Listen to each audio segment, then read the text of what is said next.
Welcome once again to Indie Tech. I am Woody, here with my friend, Kelson. and today we are taking a look at a new game from one of our Videotech alumni and one of our most favoritist game designers of all time, Loco Malito. Mm-hmm. We're fanboys, essentially, at this point. Let's be Pretty honest. much, yeah. And this time around, it's one of his smaller games. You know, it's not a major release like 8-Bit Killer or Multi Castilla. Mm-hmm. This is Game Jam. And, as the Yes. name suggests, this is a game about being in a game jam. And it's sort of this weird, scrambly little timed arcade thing where it's a platformer and you have to collect people to help you make your game. You have to finalize the theme of your game.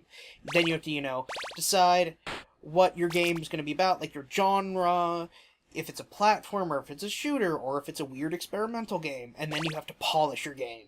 And in reality, it's just kind of like, it's sort of a race to beat the clock in this and see how much you can get done in, like, your minute of time I think you have in this, which is really pretty accurate towards actual game jams. And then Indeed. at the end, the kind of payoff for all of this is that you get a little description of what you made, like you got a not bad fantasy platformer action RPG. Right. Yes. And then it's becomes I'm going to play this. I want my game to be not bad. So eventually you can get a good Yeah. game if you are quick enough.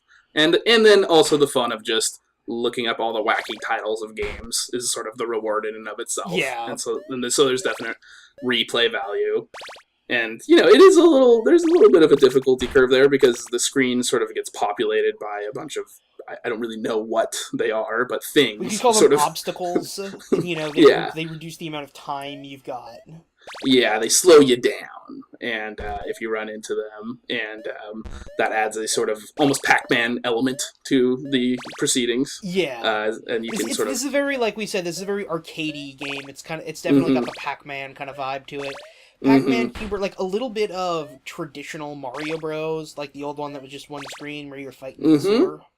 definitely, yeah, absolutely, yeah. I mean, this is in the indie attack fantasy, pizza place gaming cabinet. This would be very comfortable on a on the in the mix there, and it's obviously that is all Locomolito as a game designer. That's what he's all about. Is the arcade classic games, as he refers to them, games of skill and mastery. And I think this is just as a mini game, it's a perfect mini game. What more could you want? It's funny. It's pretty fun.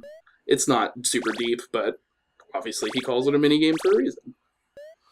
Yeah, there's definitely a mini game. It's not as much of a must play as like his full game titles and stuff. But No. it's still pretty fun, and we played this together. There's definitely an element of okay, I gotta play this one more time. I gotta play this one more time, just to Yeah. try and get like a better score and make a better game each time.